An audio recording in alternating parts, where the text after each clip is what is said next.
What's up, friends? This is Manni and welcome to the New Year celebration video with a setup that you probably didn't expect.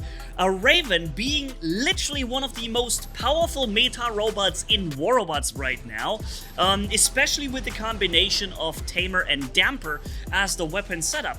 I did show you already in the top 5 the Raven as one of these placed robots, but we haven't yet put the best weapons in the game on it, and that would be this setup right here, even with Pascal Drone getting more damage out per kill and assist, and plus, of course, and this is the important thing, Nessa Riggs as the legendary pilot providing stealth in addition to every jump that the Raven makes. This is the key to making this setup. Without the legendary pilot, the Raven is nowhere near as powerful, but with this, it really becomes one of the most insane setups in the game. I'm not even talking top 10, I'm talking top 5 and perhaps even somewhere between in the top 3, 4. It kind of depends a little bit what you're playing against though. You know that the Ophions, they often have the legendary pilot that will see enemies in stealth for the entire flight duration. Now, against those Ophions, you're not doing quite as well, but against pretty much everything else, including Crisis Robots, Ohokochis, Nethers, Newton Titans even, you really have a good chance against them, especially now, of course, with the powerful weapons. Now, before we go any deeper in fighting these 3 clan boys from the Psy clan, really powerful dudes, but we're gonna kick some serious butt, also using the previously mentioned Ophion to ruin their Newtons later. Let me just say, first and foremost, ladies and gents, I wish you all a great, we say guten Rutsch ins neue Jahr in German. That would be translated word by word, a nice slide into the new year. I wish you a great transition, wonderful party, lots of fireworks, and of course, that it gets better than the last one, because that's kind of a tradition here in Germany. We look at the last year, say, that and that and that wasn't so good. Let's make those better in the next year. And one of those things I already want to tell you is live streaming. Yes, I've heard your many comments, millions of comments about this topic. You want them back, and you know what? Let's bring them back. Wednesday at the normal time when we always live stream, so 8 p.m. Central European time, same as we did before. And yeah, if you do have time and that next Wednesday, make sure to be there, and I want to see how many of you guys are really looking forward to this. The other thing I really didn't do well in 23 was me going away from War Robots, telling everybody I'm done with it, and then coming back. And that wasn't really a very good thing to do, because it cost me a lot of you guys who went away and were disappointed with my broken promise, basically. But I never lied. I felt what I said there. I wanted to quit, but unfortunately the thing that I wanted to do instead didn't work very well at all, actually, no matter how much effort I put in. And since I am making a living from this, I do have to kind of also do what you guys as viewers request, and that was 90% War Robots. And I guess that's the price you pay if you really do just one game for 6 years straight. Changing that topic is extremely difficult. However, I still want to pursue the idea of doing other mobile game content, because that's what your feedback was. You said, we need mobile games and we need them to be free to play. That's what we know and that's what we need going forward, you basically said. And I think that makes sense, right? So Call of Duty Mobile is the thing I want to play with you more, because the last video was actually relatively well received, and I feel like many of you are also playing it, or at least are interested in it, and I happen to be an absolute beast in first-person shooters. So, because I've played my whole life that, okay? I played more first-person shooter than any other game in the world. So yeah, let's just do that and have a lot of fun with that, and see where it leads us, right? I'm gonna mix in more and more of that gameplay aside from War Robots, and yeah, let's see. So back to the Raven. Remember that the Griffin back in the days was an insanely powerful robot in the old meta, where there was Griffins, Lancelots, and a few others like Galahad was played a lot. You would see Furies and stuff like this. That was a good time in War Robots, by the way. I miss that time. We all do. Those of us who have been since then in the game. But the Griffin was powerful and dangerous, not just because he brought the exact same level of firepower with 2 lights and 2 mediums, but also a decent amount of health and that jump. That jump makes all the difference, because what it does is it allows you to just surprise jump enemies. It allows you to cross distance that you would otherwise not be able to cross. For example, reach places on the map that you shouldn't be able to get to if you were just a walking robot. And I'm even talking without the stealth right now. I'm just speaking about the jump itself.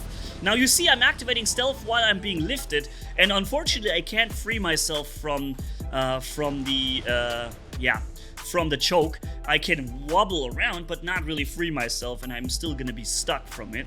But let me show you what an Ophion can do, and that's also why many people are saying, hey, certain robots like the Fenrir video recently is a max meta. No, this is the best robot in the game. I'm attacking without any respect of these guys. Those are 3 top-end clan boys with their top-end super Newtons, and I'm flying into their into the base, into every single one, and I'm gonna kick everyone's ass. Because that's literally how powerful the Ophion is.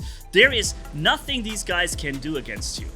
It is absolutely insane. The duration of that flight, the firepower from these 3 dampers, together with the built-in firepower coming from the thing itself, it is just insane. I can phase shift once more, and now all 3 Newtons are done. 2 of them I killed myself, 1 of them got killed by my team while they were distracted with me in the meantime.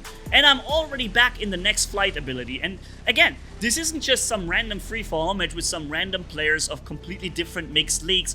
Those are 3 meta players together in a squad, perhaps even in voice comms. If you do see this video, by the way, feel free to comment, Sai Clan, and tell me if you're also using voice comms when playing. I would be interested to know. Or if you're just meeting up in a squad and just playing together. You guys are not a weak bunch, but you've probably noticed that this Ophion, you just couldn't deal with it. Because that freaking ability comes back so quick, and the Newton has nothing against that ability, and it is just insane. It is the most unfair build in the game right now, if you ask me. Top and number 1, I made a video about this as well. And as such, even though we've lost a weapon, we're still destroying the game. Now, I got killed with my ability coming just active. If I had hidden a little bit more behind the wall, could have probably went into another flight. You know, it serves as a little bit of an orientation for you guys to know why I always say this and this is a meta build, no question about it. But it's not like this. It's not like this. It's there is meta, and then there is freaking meta. You know. And that Ophion is the freaking meta. And the Ohokochi as well. Now, I think the Ophion is going to be nerfed very soon and very hard. And the Ohokochi, perhaps as well. The reason why the Ohokochi was so powerful is not necessarily because he's so incredibly tanky and can pretty much not be killed during his ability, but it's also his mobility that he can cross the entire map as a tank with max HP, high firepower, and then somehow also having the speed of a light scout robot at the same time. That is a very weird combination that Pixonic has gone for here, really making sure this thing is meta no matter what. And that is without the overpowered and annoying Stampede ability that shouldn't, if we all think about it, not really push you constantly, but maybe just make one big push at the end or something, right, like this, right? But all that put aside, the real thing, the deal breaker for me with the Ohokochi is the fact that he has a clever or death survivor skill. Because unlike other robots, this one, you can't drop him below 50% mark while his ability is running. You just can't do it. So no matter what you do, he's going to get the second brainless ability activation at 50% no matter what. Because you just can't prevent it by dropping him below that mark while the ability is active. And that is a deal breaker. This robot should never have been allowed to receive that pilot skill in the list. It's a huge mistake. Of course, Pixonic won't see it like that, but everyone with a little bit of common sense and any interest in keeping the game healthy and fun would know that this should never have been the case. But yeah, so let's keep going with some Raven here.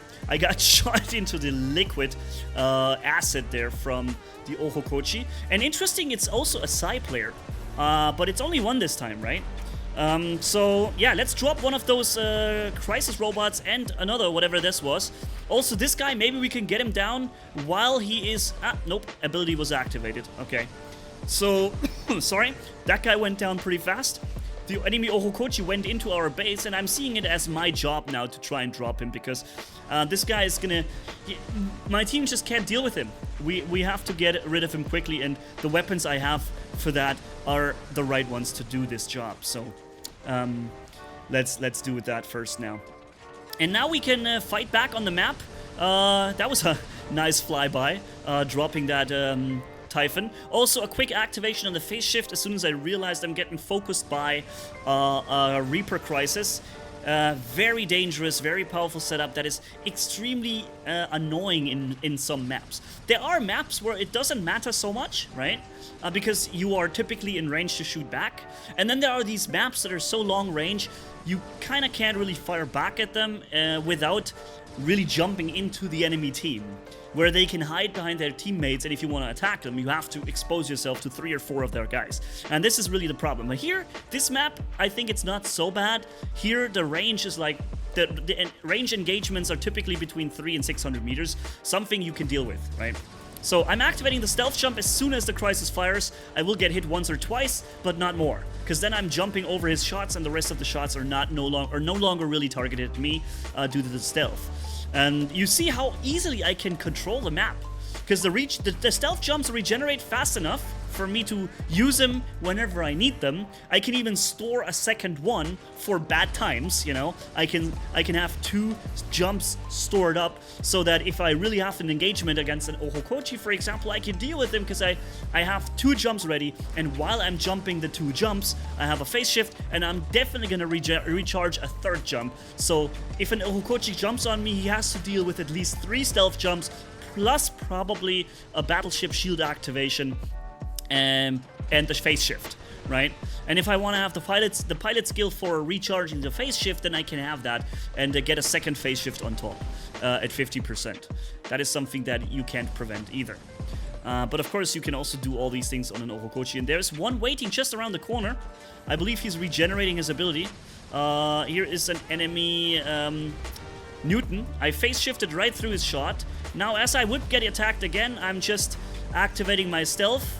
And then activating another, and then getting pushed away. Unfortunately, that was a bit of a unlucky thing to do, and now I'm probably gonna get hit. Nope, actually, wait, I managed to get around the corner. Okay, sweet. But the next lift choke from the Newton is probably coming in. Yep, there it is. And I was ready for it, I expected it. That's why I stored my jumps, right? I stored it for that very reason. Now he's gonna shoot again, and I'm just gonna jump, but the way the Newton is positioned over there is not even allowing me to shoot back at him, while his weapons hang over the cover and can actually shoot me. And that is still the case. See how this thing is positioned? All his weapons are hanging around the corner, and I can't really fight him. But the way he's lifting me now, he can't actually hit me. I also managed to find a spot behind the high tower. Yes, we can all think about Police Academy here for a sec. High tower. Yeah, that is a good spot for me to hide behind if it's and recharge some of my abilities. Get this phase shift ready, because I need that. I need the phase shift if I want to deal with the Newton Titan. I need, if possible, all my jumps plus everything. And now that he's being lifted, you see, that's how easily another Newton kills a Newton. He just lifts and kills him, popcorn. And if they would do that only against other Newtons, it would be no problem. But from reading the comments, and what I gather is that you guys also agree that above all else, above Ophions, Ohokochis, or any previous meta for that matter, the choke is the single most devastating thing to the health and the fun of gameplay in War Robots. Not even the Newton so much itself, right? It's the choke, only the choke, that ruins so many of our hours in this game. To the point where we no longer have control over our robot, can't really enjoy playing it freely anymore and do what we want to do as soon as the Newtons jump in. So tell me if you agree that this is what's really the most disturbing thing about the game. Now, there's one more thing I want to talk about with you, and that is going forward into 24. Maybe I should change the time at which I release my videos. Here's the reason why. Most of you, by far the largest amount of viewer base, comes from the United States with 25%, sometimes even more on certain videos. And then the next place being, I think, India with 7-8%, while then comes England, Germany, and other things with 4-3%, and then like 70 countries with 1% or less. But with such an overwhelming amount of viewers coming from the US, I thought maybe I should think about the release time and make it more fitting to you guys. And so, yeah, maybe you could write a comment down below in the comments section. If you are a US-based viewer, tell me maybe which state you're in, because I'm really interested to hear that. And also, what time would you think would be the best one for when you have time and typically open your phone and want to watch a couple of videos? Because I've tried various different things. I've tried 2 p.m. my time, which is like 6 a.m. in the morning for you. Probably not very good. Either you go to work or you're certainly not going to wake up just to watch a couple of Warlords videos at 6 a.m. And I'm not necessarily talking weekends now, more like weekdays. And then I've tried 6 p.m. my time, which is like 11 a.m. for you, or 10, 11, depending on which state. So perhaps also not perfect. Or maybe it is, I don't know. And then I have never tried this, I could go, for example, with 11 p.m. my time. That would be between 5, 6 p.m. your time. Or 4, 6, depends on which state, of course. Maybe that would be the ideal time. What do you think? When would you typically be most interested in getting a couple of Warabots videos in? So yeah, let me know, specifically towards the US-based viewers right now, because I feel like it makes sense to look at that and see if maybe we can optimize something here. But yeah, so let's enjoy the rest of this video with this insane meta beast of a Raven. See how many ways I have of scrapping this poor Fenrir down there. I use one stealth jump, I could use another stealth if I wanted to. I decided to phase shift, then I have the battleship shield of 300,000 ability ready to, or shield strength ready to pop in between. I could have used another jump if I wanted to. There are so many ways how I can play this Raven and prevent any kind of damage to come back at me from most robots. And so really, this is an insane robot, and I really think this is one of the strongest bots you can run right now in the game. Obviously with Tamer and Damper, definitely so. If we were to change the weapon setups to something else, of course we would not be quite as powerful. It would be a bit of a difference, but still be a real meta kick-ass robot. Because, yeah, that thing just with its constant stealth is insane. However, you wouldn't delete instantly at 600 meters range anybody with this level of accuracy and efficiency on the weapon, plus the rust effect. Honestly, a weapon that overperforms this drastically like these weapons do shouldn't even have a rust effect to begin with. Like, why does it even get that? It doesn't need it at all. Not to mention the fact that this removes the entire support role category and tank category from the game, because those robots rely on healing. The tanks need it, like an invader, it needs to, in order to function, it needs to restore its health. Just living from a high HP pool to start with doesn't really make much sense, considering that an Ohokochi, by the way, brings even more health to the game. So that's one problem with the rust effect. And second is that healers. Have you tried playing a Heimdall recently? With the rust effect going on? Forget it, it's unplayable. So massive mistake in my opinion to even allow rust effect to scratch healing like this, just generally, and then allowing it to come from a weapon that overperforms like this is just so wrong. But it's War Robots, whatever. The topic of this video, thankfully, is the Raven, and I can really advise you guys, if you have a Raven, especially, and you have Nessa Riggs as a legendary pilot, to go and upgrade this thing. Without the pilot, it's not going to be worth it, but with the pilot, it is really worth your upgrade credits, because this thing is such a kick-ass, and it's so much fun to play, yeah, I would recommend you. I can't recommend you a lot of robots. That Ochun, for example, definitely wouldn't recommend upgrading that. I wouldn't recommend even a Seraph anymore, although it's a relatively new robot, but right now it just gets shot down in the air with his ability active. Like, it's just what a ridiculously bold move to make this ability no longer work in the air. I can't recommend a Hawk anymore, really. So many things I can't recommend. A Typhon still works well with the shield and the firepower, the blackout, so a few things work, and the Raven definitely is one of those that I could recommend you to get and upgrade with Nessa Riggs as the pilot, because it's really that good. I'm not even joking. Yeah, so while we're getting into the enemy base here, trying to scrap a few more robots, there's a Scorpion. I know he's gonna stealth jump, already jumping away in advance. Let's see if he jumped on me. No, probably not. He jumped somewhere else. Let's delete that Imugi. and then this guy, and then half of him. I also wonder, maybe I haven't done many Imugi videos. I just realized that, ladies and gentlemen. Maybe I should do a couple more Imugi videos, because it's not a bad robot. It is stealthed, and it can fire its weapons from stealth. And it's stealth for a really long time. It has the clever survivor skill for a second ability at 50%, I believe, and it has a short cooldown. It should be a really powerful robot. I just haven't made many videos about it yet. Let's have a look at the Imugi next. What do you think? Also, let's see what weapons we put on it. Maybe we try this here, but it's going to work insane. But maybe also some other weapons. Let's see. So, yeah, for now, thanks for watching. Catch you in the next one, and Happy New Year, everybody. Manni off. Bye-bye.